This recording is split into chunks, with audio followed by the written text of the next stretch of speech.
will there be a call for it also? No, what I'm saying, all cases unnecessarily harassment has been done towards them. We'll review everything. We'll do justice for them. And also 5 years they are on the roads to protect Amravati. Ultimately they begged people, they collected some funds, they sold some money, some properties, or with their earnings, they spent huge money for courts by engaging advocates. Sir, Judiciary also sometimes justice. We have to do something, then only justice will be done. They have done everything possible. Now how to protect them, we'll protect. CM sir, Vijay sir from ABP network sir. రెండు question sir. ఒకటి political గా మీ vision ఇప్పుడు అలాగే ఉంది. 2014 ఆ టైంలో ఎలా ఉందో అమరావతికి సంబంధించి ఇప్పుడు అలాగే ఉంది. కాకపోతే ఆ టైంలో మీకు ఎదురుదెబ్బ జరిగింది ఎలక్షన్స్ లో. అంటే మిగతా ప్రాంతాల్లో వదిలేయండి, ఎక్కడైతే మీరు డెవలప్ చేయాలనుకున్నారో ఇక్కడే మీకు పార్టీ ఎదురుదెబ్బ తగిలింది. కానీ 5 ఏళ్ళు గడిచేసరికి ఒక ట్రెమెండస్ విక్టరీ అయితే వాళ్ళు మీకు ఇచ్చారు. అంటే ఈ ట్రాన్సిషన్ ని మీరు ఎలా చూస్తున్నారు? మీ విజన్ ని వాళ్ళు అర్థం చేసుకోలేకపోయారా?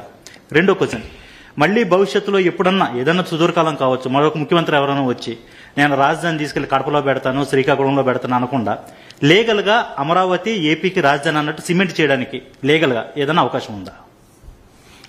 రెండో పాయింట్ ఎగ్జామిన్ చేయాలి. ఎవ్వరు కూడా మరీ ఇలాంటి మెంటల్ ఫెలోస్ వస్తే తప్ప ఇంతవరకు ఇండియా చరిత్రలో రాజధాని మారుస్తాన్నాడు ఎవడు లేడు. స్వతంత్రం వచ్చిన తర్వాత ఎవరన్నా ఉన్నారా?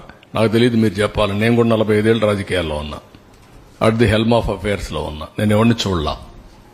First time I'm seeing a different politician. మీరందరూ అర్థం చేసుకోవాలి, ఎవడు రాలా. అలాంటి తిక్క వాళ్ళ దగ్గర, పిచ్చోళ్ళ దగ్గర కూడా రాష్ట్రాన్ని కాపాడడానికి ఏం చేయాలో ఆలోచించాలి ఇప్పుడు.